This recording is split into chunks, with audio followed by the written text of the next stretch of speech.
Doorkickers 2 is a top-down, action-packed strategy game focused on small unit tactics in a close quarters battle environment. It's a little bit different than the things I typically play on the channel, but it is highly steeped in tactics and strategy, which are things that I enjoy and I know that you guys do too. I decided to take a look at Doorkickers with a new perspective, and I've never really talked about what I do for a living or what I have done in the past on this channel because, frankly, the idea of using service of any type to pander for views on the internet just never really sat right with me. That being said, I am a veteran, and I'm not going to go beyond that. Just suffice it to say that I do feel like I'm qualified to talk about close quarters battle, and that's what I'm going to be doing over the course of this series.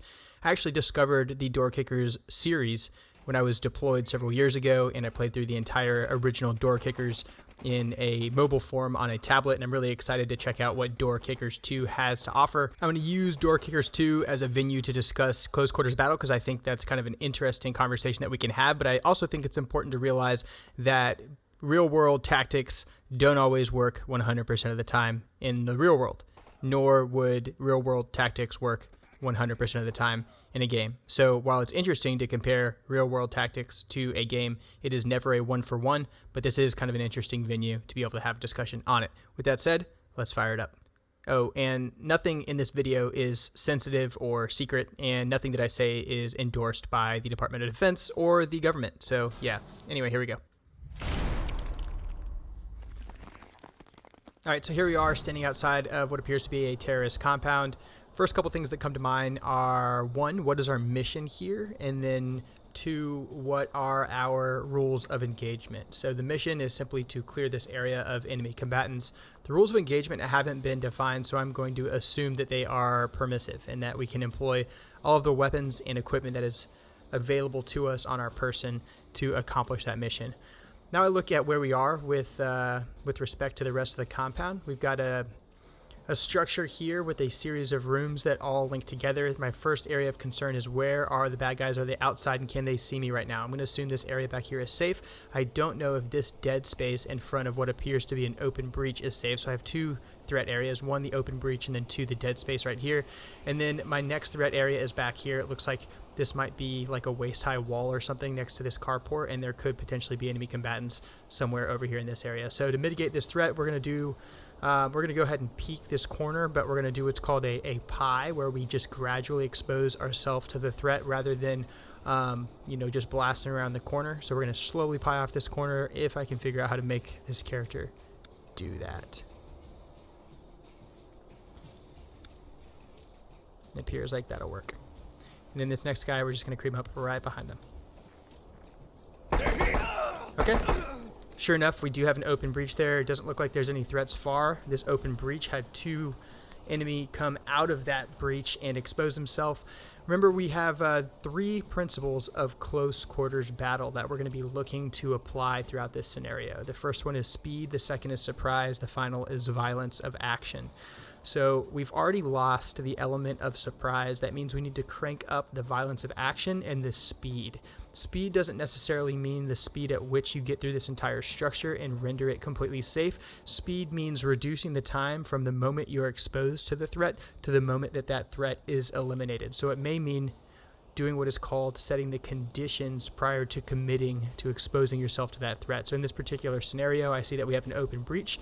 I see that's where the greatest threat's going to come from. Over here, this is a closed off wall. I'm not anticipating any enemy combatants to come out of it. So I'm going to set conditions prior to exposing myself to this breach to see if I can render safe as much of this L-shaped room inside as possible before committing myself to the breach. And I'm going to do that by first moving my stack forward.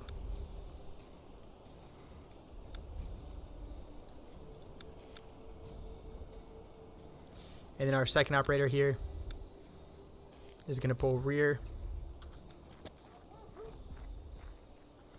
Okay, I've cleared this safe right here. I've cleared this area right here. This guy's going to continue to hold this corner. We're going to bring this other guy all the way around nice and wide to see if we can continue to clear as much of this area as possible prior to committing ourselves. You never want to cross in front of a breach unless you absolutely have to.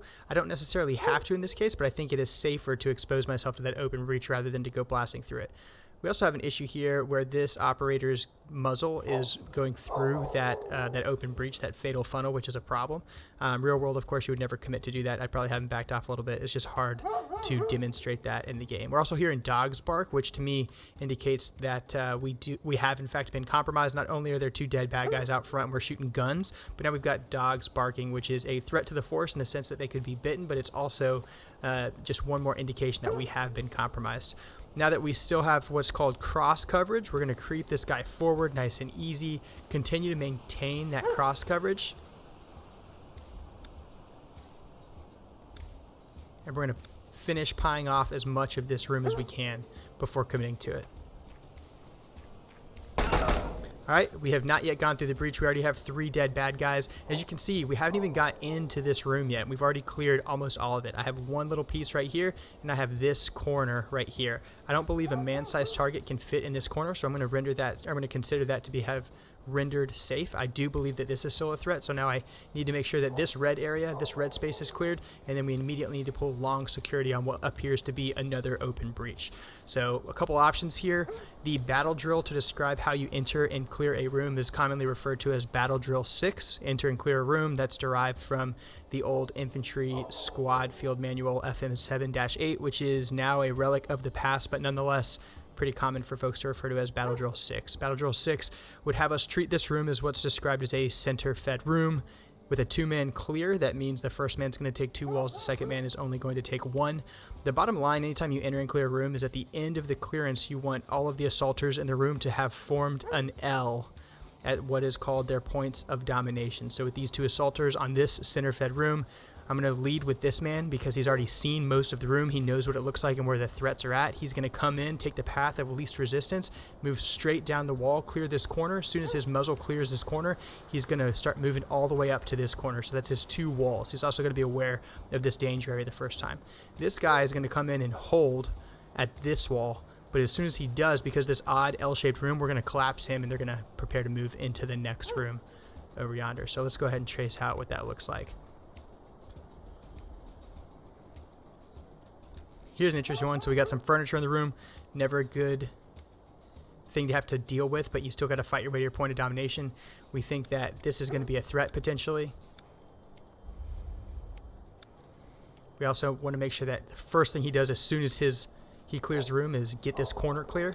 Once that corner is clear, we want him pulling long right away. So immediately clear the corner and then pull long. This guy, we want him to clear that corner. And then we immediately want him also pulling long. So first thing he's going to do, clear that corner. Next, he's going to pull long. And when it's all said and done, we'll be there. All right. All right, we've also been compromised, so we need to start thinking about handhelds. There could still be someone in this corner. Let us see what is at the disposal of our guys here. So he has a flashbang. It looks like if I can put the flashbang right here, it will affect anyone who is barricaded in that corner. So we are going to plan to do that. That's not the right answer, actually.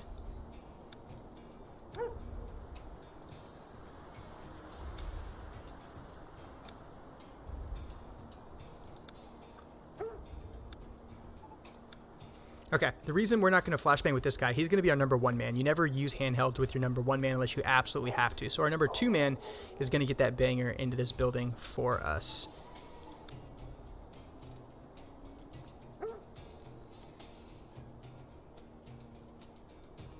It's not going to be perfect, but that's what we got. All right, let's see how it goes.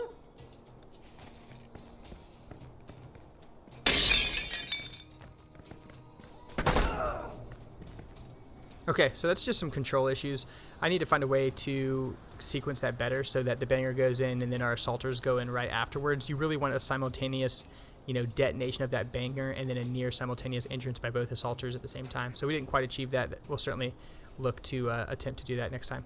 All right, now we've got a short room here. We'll be able to pretty easily get this guy cleared by doing what's called a strong wall or a rolling T. Basically, we're just going to get these guys shoulder to shoulder, clear through the short room. We're going to pull cross coverage into this open area once we get to the far side. Go.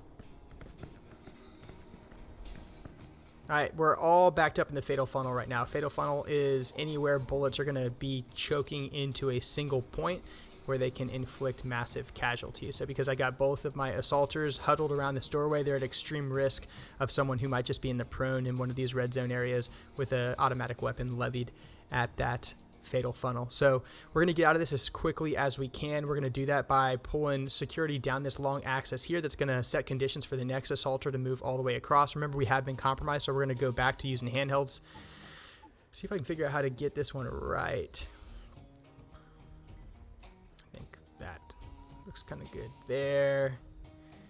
And then this guy. So if he's throwing the banger, this guy is going to go long. And then after he throws the banger, he's going short. I don't know how to sequence it, so we're just going to send it.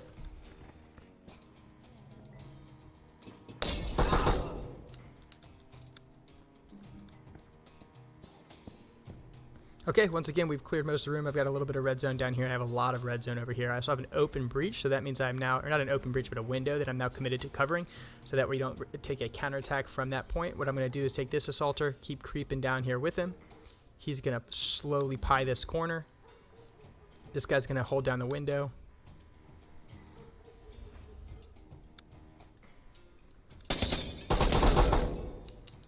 There was one more in that little bit of red space. I'm glad that we were set up for it. Okay, there can always be more bad guys. We still have handhelds left. There's no reason not to use them. We'll go ahead and employ one here. And then once it's employed, go ahead and enter.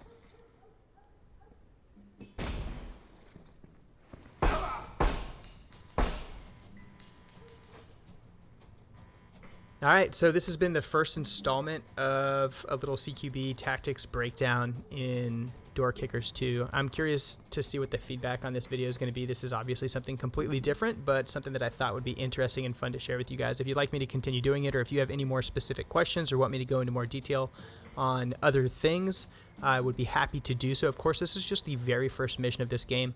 I'm sure it gets a lot more complicated and the game gets a lot harder, but will also give us more chances to discuss more tactics and other things like that, so it should be pretty interesting. Thanks so much for watching.